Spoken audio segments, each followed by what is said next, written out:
Өнөөдрийн хоёулангийн одоо гүнзгий сэдв те deep diver маш сонирхолтой нэг сэдв байгаа. Гэтэ энэ сэдвийг хоёулаа түрүү 7 хоног жоохон ер нь бол хүндсэн байгаа те. Тэр сэдв нь юу вэ гэхээр Америк улс одоо энэ химэл оюун ухааны одоо энэ өрсөлдөөнд яаж ер нь тэргүүлэх вэ?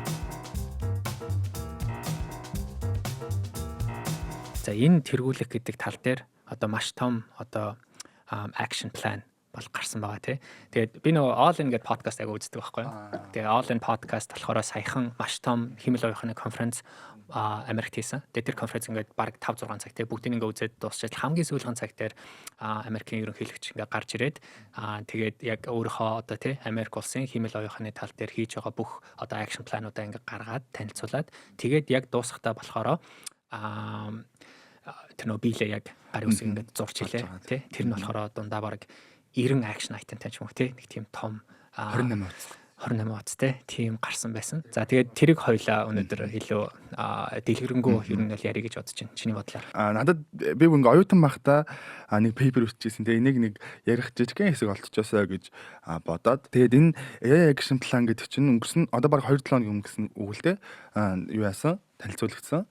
Тэгээд хүмүүрийн мэдж чагаар. Тэгээд ер нь яагаад энэ AI action plan-ыг танилцуулах болвоо те химэл оюун ухааны нэгдсэн одоо төлөвлөгөө гэсэн үг шүү дээ те дэлхийд төршүүлдэг. Тэгээд ингэсэн би их сургуулийн пейпер бичиж байхад Америк бол нөгөө ковидын дараа 2022 онд Жо Байден ерөнхийлөгч байхдаа үндсэн аюулгүй байдлын стратеги 2022-ыг бол гаргасан. Тэгээд энэ юун дээр юу гэж хэлсэн бэ гэхээр ер нь бол Америк үндсэн хоёр сорилтоор тулгарч байгаа. Нэг нь болохоор хүйтэн тань дараах үе бүрэн дуусаад дараагийн үйл явдлыг тодорхойлохын тулд томоохон гүрнүүдийн хөдөлгөөн хооронд өрсөлдөөн болж байна буюу өөрөөр хэлэх юм бол олон улсын харилцааны орчин хөдөлгөөнд ороод эхэлж байна гэсэн үг. Хоёрдугаарт нь болохоор ерөөсөө олон улс ингээд саяхны хүртэл Америкийн нэгдсэн улсын үүсгэсэн байгаа олон улсын системд хамгийн гол одоо олон улсын дэг журмыг өөрчлөх зорилготой цорын ганц өөрчлөлт нь одоо хятад юмаа гэд зарлцсан. Тэгээ би яагаад энийг яриад байна вэ гэхээр яг 2022 онд Chips and Science Act гэдэг хуулийг бол баталсан. Энэ хууль нь болохоор чип үйлдвэрлэл, хиймэл оюун ухаан, шинжлэх ухааны R&D буюу судалгаа хөгжүүлэлт, технологийн инновацийг дэмжих тухай хууль байсан. Тэгээд энэ хууль ингээд явсаар байгаад ер нь бол энэ хууль тухайн 2022 онд яригдчихснээр бол 36 орчим тэрбум долларын хөрөнгө оруулалтыг энэ R&D судалгааны төвүүд рүү шилжүүлнэ. За тэгээд одоогийн байдлаар миний олсноор бол 150 орчим тэрбум долларын хөрөнгө оруулалтыг энэ хуулийн дагуу бол хийцэн 2025 оны байдлаар тэгээд 1130 орчим ажлын байрыг бий болгоцсон байгаа юм билээ. Дахиад би яагаад энийг яриад байна вэ гэхээр сая батлагдсан энэ AI action plan буюу энэ 2025 чин үндсэндээ энэ 2022 онд батлагдсан энэ хуулиудын одоо хуулиуд дээр тулгуурлаж гарч ирсэн Америкийн төлөвлөгөө гэж тайлбарлаад байгаа юм.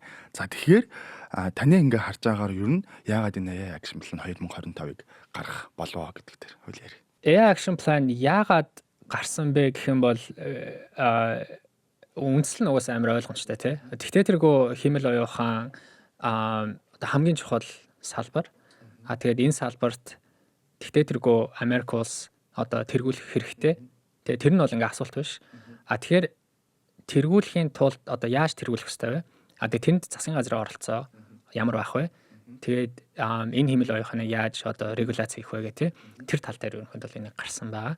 Тэгээд тэр ингээ дабл дип ингээ хийхээр ерөнхийдөө айгүй олон action plan байгаа тий бараг 90 гарan. Гэхдээ тэр дотроо бол нэг тийм 3 үндсэн 3 стратегийн толгоор байгаа тий. Тэр 3 толгоор нь чиний харснаар юу байсан бэ? За би тэрийг бас өөрийнхөө ойлгож байгаагаар тайлбарлая. Та тэгээд бас илүү сайжруулад ярих хэрэгтэй байх.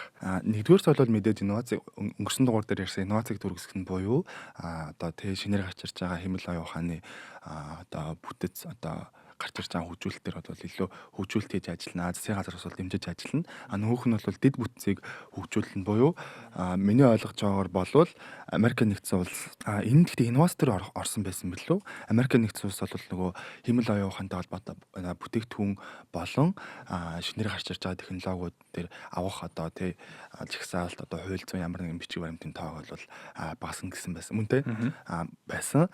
Нөгөөх нь болохоор энэ дээр бас яг 3 дахь нь бол би ингэж ойлгоод байгаа юм. нөгөө олон улсын хамтын ажиллагаа болон хамтын ажиллагааг илүү сайжруулна гэж ойлгоод байгаа. Тэр ч утгаараа дотоодын компаниудад бол маш олон хөрөнгө оруулалтуудыг бол хийж гин. Дотоодын гадагшаа чиглэсэн дотоодын компаниуд дээр бол засгийн газар хамтарч ажиллана гэдэг бол илэрхийлж гин. За тэгэхээр миний харж байгаагаар бол энэ гурвыг гурван үндсэн зарчим ингэж харж байгаа. Тэгэхээр хоёлаа нэг бүрчлэн гурван зарчим арай. Тэгэхээр хамгийн түрүүнд бол мэдээж инновацийг түргэсгэн гээд юу бол зарчмыг бол тайлбарлаж илээ. Тэгэхээр таны харж байгаагаар бол инновацийг түргэсгэн гээд харж байгаа юу гэж харж байна вэ? Мөн дээрээс нь дотор нь байгаа акшнуудаас хамгийн хайлайт хийх important зарчим нь юу байна вэ? За гой асуулт байна. Тийм чиний хэлснээр одоо стратегийн 3 тулгуур байна. Инновац экосистем инфраструктур энийг нэгээр нь бүгдээр арай авчи те. За инновац гэхээр за яг дотор нь айгүй олон акшн планууд байлаа. За миний хувьд тэр дотроос хамгийн одоо яг сэтгэлд үйлдсэн юм уу те. Тэр нь болохоор илүү голчилж харж байгаа. Илүү одоо голчилж харж байгаа тэрнийг зарчим нь болохоор энийг регуляцийг ерөнхийдөө багасгана л гэдэг байгаа те. Гэтэ чи ихлэ зүгээр бодоод үз. Өнөөдөр засгийн газар яг одоо хиймэл оюун ухааныг инновацлаад байгаа юм уу үгүй юм уу?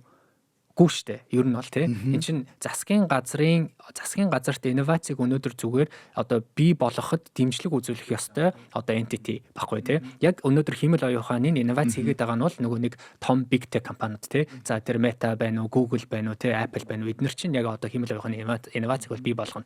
За тэгээ энэ компаниудыг өнөөдөр хиймэл оюун ухааны инновацийг бий болгоход засгийн газар яаж тусалж байна вэ? Тэг янз бүрийн аргаар бол яг тусалж байгаа л да тий. Эхнийх нь бол за одоо government subsidy гээл одоо төрийн татаас ингээд дэмжлэг үзүүлэн tax credit ч юм уу те одоо татврын хөнгөлөлт үзүүлэх ч юм уу эсвэл чи түрүүн бас хальтуурсан те нөө пермитийг багасгах те одоо зөвшөөрөл авах тэр үйл явцыг илүү хөнгөчлөх ч юм уу те янз бүрийн байдлаар тусалж байна. Гэхдээ миний харснаар бол хамгийн том нь болохоор энэ регуляцийг одоо багасгана гэд регуляцийг багасгах дотроо болохоор тэр одоо регуляцийг бий болгохдоо нөгөө нэг улсаар нь тэр регуляцийг бий болгох уу федерал левелээр хийх үү эсвэл одоо state level буюу одоо мужаар хийх үү тэр надад аягүй сонирхолтой санагдсан. За тэр яг эндээс би дахиад нэг асуулт сууч. Улсаар нэх үү, мужаар нэх үү гэдгийг та жоохон дэлгэрүүлээд яриад өгөөч.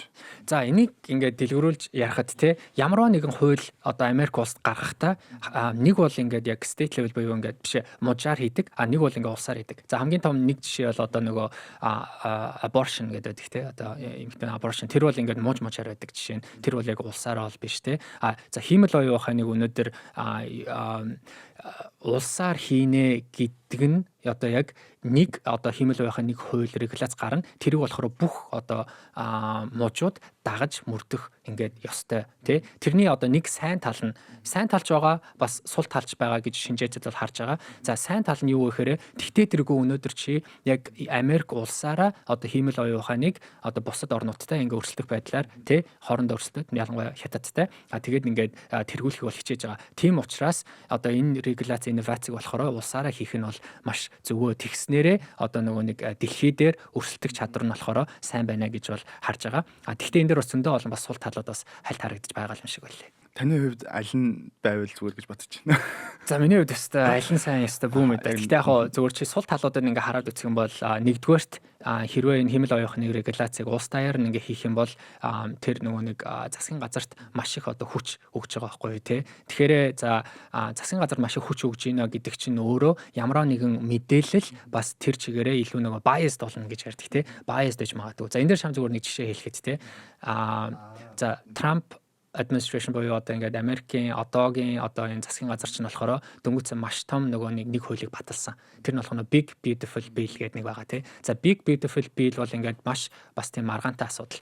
Тийм нэг тал нь хүмүүс нь сайнаар чарж байгаа, нөгөө тал нь хүмүүс нь бас жоохон муугаар чарж байгаа. Тэгээ сайнаар одоо харж байгаа жишээ нь бол за энэ Big Beautiful Bill гэдэг нь болохоор одоо Америк улсын эдийн засгийг одоо маш ихээр хөгжүүлнэ те. За тэгээ таксыг багасгах, за тэгээ ингээд нөгөө корпорацид хэрэгтэй гэж одоо чинь харж байгаа. Нөгөө талаас сөрөг талаас хүмүүс яаж харж байгаа гэхээр энэ чинь одоо маш ихээр нөгөө татрыг багасгах байгаа ч гэсэн дандаа нөгөө баян хүмүүсийн одоо корпорацуудын таксыг татрыг илүүгээр одоо багасгах гинэ ч юм уу те. За тэгээ нөгөө засгийн газрын одоо нөгөө хэрэглээ зардлыг болохоор маш багасгаж байгаа ч гэсэн энэ нөгөө багасгалт нь хаанаас гарч ийнө гэхээр илүү одоо доод зэргийн тэ нөгөө доод зэргийн одоо хүмүүсийн арай жоохон ядуу хүмүүсээс ингээд тэр мөнгүүдийг авч ийна ч юм уу тэ энэ тэгээ нөгөө засгийн газрын өөрийнх нь дефицит гэж ярьдаг тэ төсвийн одоо маш их халдагталтай энэ чинь байх боломжтой мэн ингээд хоёр төрлийн ерөнхийдөө ийм нэг сэдв яваад байгааз тэгэхэд өнөөдөр хиймэл оюун ухаан улс даяараа ингээд регуляц хийчих юм бол чи дараа нь өнөөдөр ChatGPT-д ингээд ороод за би одоо чиний харж байгаа тэр ChatGPT big beautiful bill-ийг одоо чи юу гэж харж байна вэ гэдэг тэр асуултыг ингээ асуухад илүү нэг тал руугаа bias болох боломжтой. Нэгдүгээр. За хоёр дахь жишээ болохоор илүү яг хэрэглэгчдээр бас. Мууч болгон өөр ингэсэн ууг нь бол одоо юутэй. Зарим мууж болохоор химэл оюухан дээр илүү хатуу хандж байна. Зарим нь болохоор арай сул хандж байна тий. За өнөөдөр чи ингээл Pinterest гэдэг тий. Pinterest ч юм уу эсвэл одоо Instagram, одоо Facebook өдр төр ингээл яан зүрийн химэл оюуханы баахан ингээл дүрсүүд гарч ирээд байдаг тий. Дүрс видеонууд. Тэр нь болохоор зарим нь одоо чи бараг ингээд ялгаж салгах ингээ аргагүй болцсон. Тэгвэл ингээд чиний хувьд тий ямар нэгэн яг химэл оюуханаар бүтсэн энэ дүрс бичлэгийг одоо powered by эсвэл done by одоо AI гэдэг нэг тийм лейбл үүдэг штэ. Тийм лейблтэй тийм лейблтэй чи байх хэрэгтэй гэж бодож байна уу, хэрэггүй гэж бодож байна уу? Хэрэгтэй гэж бодож байгаа би. За чи хэрэгтэй гэж бодож байна. Тэгэхэд зарим мууж өнөөдөр хэрэггүй гэж бодож байна. Чи өнөөдөр Флоридаар явах юм бол Флорида өнөөдөр тэрийг хэрэггүй гэж бодож байна. Чи өнөөдөр Калифорни мууж руу явах юм бол Калифорни өнөөдөр хэрэгтэй гэж бодож байна. Тэгэхээр чин мууж болон өөр ингэсэн нэг тийм санал бодолтой байна штэ. Тэгэхэд чи улсаар нь тэр химэл оюуханыг регуляц хийхдээ хэрэггүй гэх юм бол чи бусад ингээд нөгөө нэг сан зүртлийг ингээд бас яаж байна. Одоо ойлгож байна. Тэгэхээр яг сул талтай ч байна, бас даваа талтай ч байна тий. Энэ бол одоо эхний сэдв тий. За хоёрдугаарт нь бол дид бүтцийг хөгжүүлнэ гэж яриад байгаа. Тэгээд би дид бүтцийг хөгжүүлнэ гэдгийг хоёр утгаар ойлгож байгаа. Нэг бол мэдээж шууд утгаараа буюу бүтээн байгуулалт хийн гэж би ойлгоод байна. Энэ ч утгаараа нөгөө NSF буюу өөрсдийнхөө одоо судлаа шинжилгээний үндэсний төвүүдээр дамжуулж болж 7-оос 8 стартапыг худалдаад авсан. Тэгээд тэр ч утгаараа тэн дээр бол юу бол хөрөнгө оруулалтыг хийгээд шинээр гаргаж ирж байгаа хэмэл оюуханы бүтээгдэхүүнүүд дээр илүү төлхөө ажиллаж байгаа юм билээ. Хоёрдугаарт нь миний зүгээр ерөнхий бодож байгаа юм нагаа зү. За яг хөө ингээл хоёлаа сая өмнөх сэдвүүд дээр ярьлаа. Ингээд миний хэрэглэгч талаас харахад миний одоо ингээ хайлт хийхэд хүргэж байгаа ч одоо эцсийн цэг гэх үү те. Эцсийн цэг дээр эцсийн цэг одоо шин те. Ямар ч хайлт хийхэд ирж байгаа цэг дээр одоо арын процессууд дээр нь илүү ажиллах гээд байгаа юм биш үү гэж би бас хараад байгаа. Тэгэхээр таны хувьд юу гэж ойлгож байна? Энийг зүгээр хоёул ингээ харч те. За болтго. Чи өнөөдөр зүгээр өөрийнхөө гарааныхаа бизнесийг хиймээр байна. За чи өнөөдөр Америкт байгаа. Чи өнөөхөө гарааныхаа бизнес хиймээр. Ямар гарааны бизнес хиймээр хэрэг чи өнөөдөр яг OpenAI-гийн ChatGPT шиг тэр апыг өнөөдөр бүтээмээр байна. За чи өнөөдөр ChatGPT апыг өнөөдөр бүтээмээр байна. Яаж бүтээх вэ? Let's go. Тэ? За тэгэх юм бол чи арт талынхан дээр value chain гэдэг. Тэр value chain-ыг ойлгох хэрэгтэй. ChatGPT апыг чи юу болоод байна юу болоод байна те? Яаж дамжаад байна вэ? Яаж дамжаад байна. За ChatGPT-гийн апыг өнөөдөр за би бас сайн мэдэхгүй л те. Гэхдээ ингээд миний харж байгаагаар бол ChatGPT апыг чи өнөөдөр бий болгохын тулд юу болж ийн вэ? Нэгдүгээрт тэр апыг чи өнөөдөр бүтээх хэрэгтэй. Тэр апыг чинь арт одоо яг ChatGPT-г өнөөдөр power хийж байгаа нэг тийм том одоо химэл оюуханы алгоритм байна те LLM модель байгаа те. Тэр LLM моделийг чи хийх хэрэгтэй. LLM моделийг чи өнөөдөр яаж хийх вэ гэхээр одоо софтвер чи байх хэрэгтэй те. Нэг софтвер дээр хийх хэрэгтэй. Тэр софтвер нь өнөөдөр Nvidia-гийн CUDA гэдэг тэр софтвер дээр чи хийж байгаа. За тэгээд чи зөндөө олон дата байгаа. Тэр датагаа тэр алгоритм дээр софтвер дээр хийхин тулд тэрийг нөгөө трейн хийх хэрэгтэй те. Сургах хэрэгтэй. Сургахын тулд чи нөгөө яг химэл оюуханы зориулагдсан одоо framework буюу library гэж ярьдیں۔ Одоо номын сангууд гэж ярьж байгаа юм л та. Тэр номын сангууд нь болохоор одоо Google-ийн TensorFlow ч юм уу тий PyTorch эднэр дээр чи ашиглаж хийж байгаа. Cloud гэсэн үг тий. За тий. Ерөнхийдөө framework гэж яриад байгаа бүтэц. За тэгээд тэрийг чи өнөөдөр одоо нөгөө нэг яг одоо трейн сургахын тулд чамд ямар нэгэн хагас дамжуулагч буюу GPU хэрэгтэй тий. За тэгээд GPU нь болохоор өнөөдөр Nvidia хийж байна тий. За Nvidia тэр GPU-г өнөөдөр хийхдээ дизайнын загварчлалыг нь болохоор өөрөөсөө хийгээд яг бүтээн байгуулалтыг нь болохоор Тайван буюу одоо TSMC-д хийж байна тий. За тэгээд дахиад нэг явах юм бол тэр нөгөө TSMC хийж байгаа тэр түүхийд нь болохоор ингээд хятадаас гарч байгаа. За чамд одоо тэр бүх нөгөө Nvidia-гийн чипүүд байна. Hopper 100 авчлаа. За тэр чипүүдээ хаана өнөөдөр яг одоо ажиллуулах юм бэ гэхээр чам дата центр хэрэгтэй тий. Дата центр гэдэг. Дата центр болохоор ингээ Америкаар зөндөө байгаа. За тэр дата центр өнөөдөр юун дээр ажиллах вэ гэхээр чамд маш их нөгөө эрчим хүч хэрэгтэй electricity тий. Тэгэхээр тэр electricity-г болохоор бас чи олон газраар авч болно. Нэг бол одоо solar тий, нараас авч болно, hydroогоос авч болно, усаар тий. Эсвэл одоо нөгөө нүүрс гээл тий. Нуклеарээр хүртэл ингээд авч болж байгаа. Тэгэхээр ингээд чи том зураглаар ингээд харах юм бол өнөөдөр ChatGPT гэдэг апыг чи бий болгохын тулд энэ бүх олон юмнууд чамд хэрэгтэй болж байна. Монголоор гинжин хэлхээ. Гинжин хэлхээ. Гоё үг нь гинжин хэлхээ. Энэ гинжин хэлхээ чинь өөрөө химэл оюун ухааны дид бүтэц. Тэ? Тэгэхээр энэ дид бүтцийг өнөөдөр Америк одоо билд хийж байна, барьж байна л гэсэн үг. Үндсэндээ бол миний асуулсан хариулт нь бол нэгтгсэн гэсэн үг юм байна шүү дээ тий. За тий. Одоо дэд бүтцийг хөгжүүлнэ гэдэг чинь ард нь болж байгаа бүх бүтээн байгуулалтын одоо түүхийн эдээс одоо эцсийн хэрэглэгчдэр хүрэх бүх бүтээн байгуулалтад оролцож байгаа одоо тэр процессыг дэмжих бодлогыг болвол хэрэгжүүлж байна За яг гэсэн үг тий. Ингээд чи хараад үзэх юм бол нэг том асуулт байгаа. Америк улс өнөөдөр энэ бүх дэд бүтцийг бүгдээрээ яг дотооддоо үйлдвэрлэж чадах уу тий? Тэгэхээр чадахгүй. Хоёр юмнаас хамааралтай байгаад байна. Бусдын бол ерөөхдөө өөрсдөө бол хийгээд чадаад байна.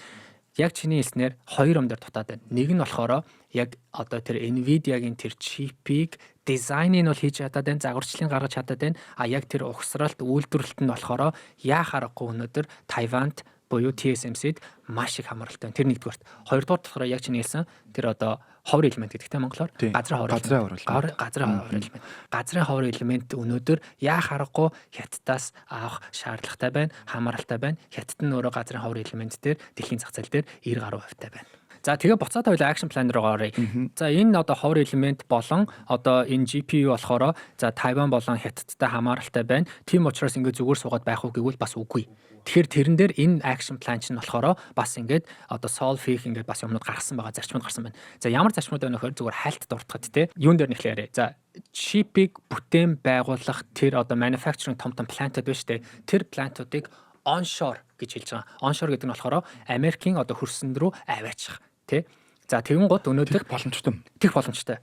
Тэгэхээр өнөөдөр юу хийж байгаа нөхөрэ тэрэн дээр 3 том компани байгаа. Нэг нь болохоор TSMC байна. Нөгөөх нь болохоор манай компани Samsung байна. За тэгээд гурав дахь нь болохоор Америкийн өөрийн Intel гэдэг байна тий. Тэгэхээр энэ 3 компани гуруулаа өнөөдөр маш том хэмжээний хагас дамжуулагчийг одоо бүтээгдэхүүн хийх тэр одоо бүтээмжүүд одоо manufacturing plant-уудыг болохоор Америкт барьж байгаа. TSMC болохоор Аризонад барьж байгаа. Samsung болохоор Texas-д барьж байгаа. Intel болохоор одоо Ohio мужид ингээд бариа явж байна. Наа чин тус тустай үйлдвэрүүд юм байна тий. Тус тустай ингээд үйлдвэрүүд. Би болохоор нэгдсэн нэг үйлдвэртэй тэнд нь хөрөнгө оруулна гэж ойлгож байсан баггүй. Тэгэхээр энэ гадаадын компаниудыг за чи өнөөдөр Америкт ингээд бизнес хиймээр байгаа юм уу тий. Тийм бол чи одоо энэ хагас дамжуулагч нь бол одоо манай улсын одоо national security асуудал ингээ болоод байна. Үндэсний аюулгүй байдлын асуудал болоод байна. Тийм учраас чи өнөөдөр Америкт ирээдүйд хиймэл оюухан дээр бизнес хиймээр байна уу? Хиймээр байгаа бол өөрийнхөө одоо плантыг манай хөрсөн дээр одоо хий гэсэн тийм шаардлага бол тавьж байна. За яг эндээс хоёулаа үргэлжлүүлээд 3 дахь зарчмыг ярий заяа. Одоо толгоор зарчим гэсэн үг шүү дээ тий. За 3 дахь зарчмыг би бол ойлгохдоо илүү хамтын ажиллагаа руу чиглэж байгаа мах та гэж бодсон. Хамтын ажиллагааны дотроо одоо саяны ярьсан шиг тий гаднаас дотооддоо үйлдвэрлэх хамтын ажиллагаа нөгөөх нь дотоодын компаниуд засгийн газартай хамтрах хамтын ажиллагааг ярьж байгаа юм болов уу гэж ойлгосон. Энэ ч утгаараа нөгөө дотоодын технологийн компаниудад засгийн газраас өгөх одоо хөрөнгө оруулалтын хэмжээг бол энэ жил илүү нэмэгдүүлээд байгаа. Тэр ч утгаараа ингээд захирамжуудыг баталж байна. Тэгэхээр яг үндсэндээ бол таны харж байгаагаар 3 дахь зарчмыг яг саяных шиг надад тайлбарлаж өгөх юм бол за чиний хэлсэн бүр яг үнэ. Яг тэр акшн плануудад тэр бүх юм байгаа. Дипломатик харилцаа, тий гадаад дотоод тэгээд хоорондын хөрөнгө оруулалт тэр бүх юмнууд бол яригдсан байгаа. Гэхдээ миний зүгээс хамгийн чухал юм нь юу байсан бэ гэхээр илүү fundamental гэдэг нь юу гэсэн үг гэхээр open source уу closed source уу. Open source гэдэг нь одоо энэ хиймэл оюун ухааны моделийг одоо ингээд билд хийж штэ. Тэгэхдээ энийга нээлттэй байдлаар ашиглах уу, хаалттай одоо системээр ашиглах уу гэдэг. Түр. Нээлттэй байдлаар ашиглах уу гэдэг нь одоо нээлттэй гэдэг чинь бол ингээд хүн болон энэ систем нэвтрээд байж болж байна. Хаалттай гэдэг нь болохоор одоо шилбэл би ингээд ChatGPT рүү орохдоо ямар нэгэн access авч нэвтрэнэ гэсэн үг үү?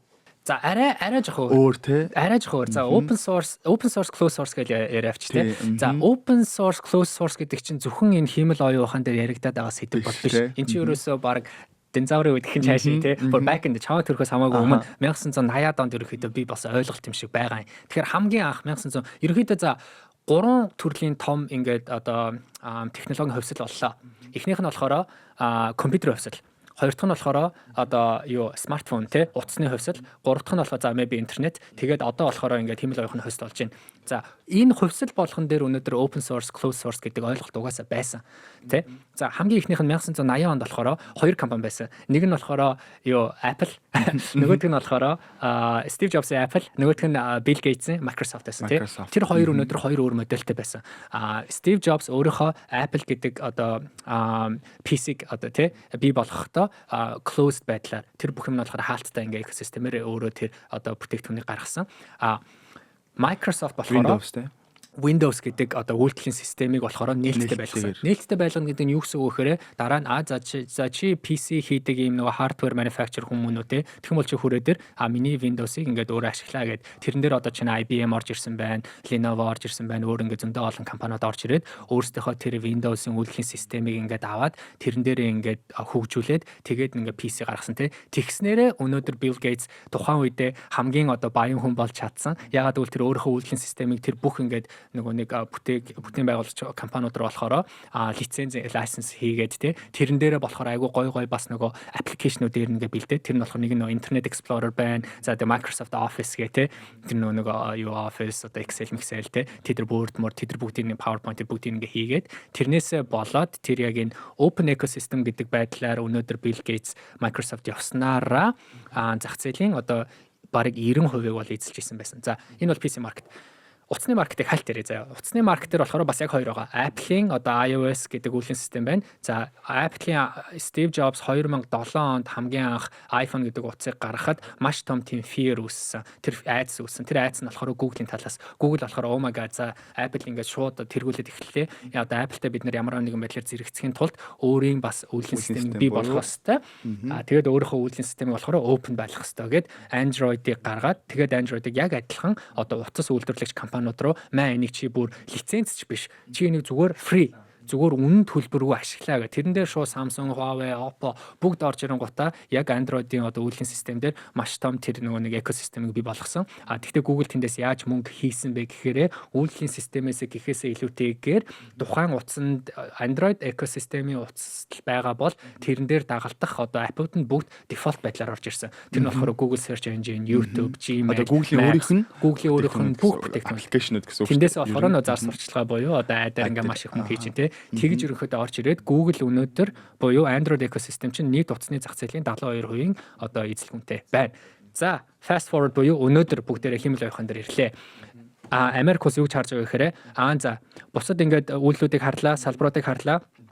Open буюу нээлттэй экосистем чинь зүгээр юм байна. Тэгвэл ерөөсөө open нээлттэй экосистемийг бид нар бол дэмжих хэрэгтэй. Хиймэл оюун ухааны бүх модулуудыг бид нар өнөөдөр open source болгохыг бол хичээнэ. Open source болгосноор өнөөдөр чи дэлхийн ямар ч компани байна уу, ямар ч засгийн газар байна уу, одоо тий ямар ч юу хинч байна уу, хэрэглэгч байна уу, тэр open source модультэй чи шууд орох боломжтой, үн төлбөргүй. Тэрэн дээрээ нээлттэй, тэрэн дээрээ чи өөрийнхөө одоо бүх аппликейшнуудаа хөгжүүлээд тэгхийн бол ирээдүйд одоо дэлхийд даяараа тэр бүх улсууд өнөөдөр Америкийн made те Америкийн хийсэн open source хиймэл оюун ухаан дээр бүх юмнуудаа дэмжих юм бол маш их хамааралтай болно. Тэрснээрээ чи ирээдүйд Америкийн одоо яг хиймэл оюун ухаан чинь өөрөө ноёрох боломжтой. Энийг экосистем гэж харж байна. Окей. Баярлалаа.